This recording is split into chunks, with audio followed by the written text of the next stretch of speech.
Lawrence Sigmund Bittaker and Roy Lewis Norris, also known as the Toolbox Killers, were two American serial killers and rapists who kidnapped, raped, tortured and killed 5 teenage girls in Southern California over a period of 5 months in 1979. Described by FBI Special Agent John E. Douglas as the most disturbing individual for whom he has ever created a criminal profile, Bittaker was sentenced to death for 5 murders on March 24, 1981, but died of natural causes while incarcerated on death row at San Quentin State Prison in December 2019. Norris accepted a plea bargain whereby he agreed to testify against Bittaker and was sentenced to life imprisonment on May 7, 1980, with possibility of parole after serving 30 years.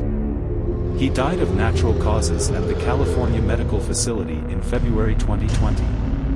Bittaker and Norris became known as the Toolbox Killers because the majority of instruments used to torture and murder their victims, such as pliers, ice picks and sledgehammers, were items normally stored inside a household toolbox.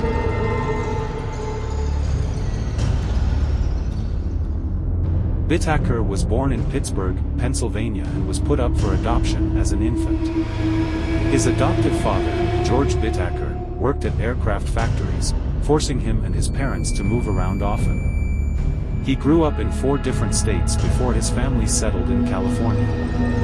Though he had an IQ of 138, within the 99th percentile, he dropped out of high school when he was 17, having already been arrested on several occasions for petty crimes.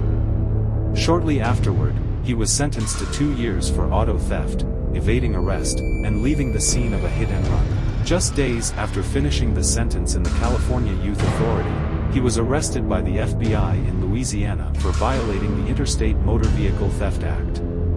He was sentenced to 18 months in prison to be served at a federal reformatory in Oklahoma, but was transferred to a medical center in Missouri through good behavior. He later claimed to have had his first sexual experience there, but wouldn't give any details other than that it was with a woman there. After serving only 1/3 of his sentence, he was released. In 1960, he was arrested for robbery in Los Angeles. The next year, he was sentenced to 1 to 15 years in a state prison. A psychiatric evaluation of him stated that he was paranoid and a borderline psychotic as well as manipulative. In spite of this, he was conditionally released in 1963. Just 2 months afterward, he was imprisoned for violating his parole and suspicion of robbery. Over the following 15 years, he was frequently incarcerated for various crimes. One of his last sentences was for attempted murder for stabbing a clerk in the parking lot of a grocery store after attempting to shoplift a steak. While serving a sentence at the California Men's Colony in San Luis Obispo, he met Roy Norris.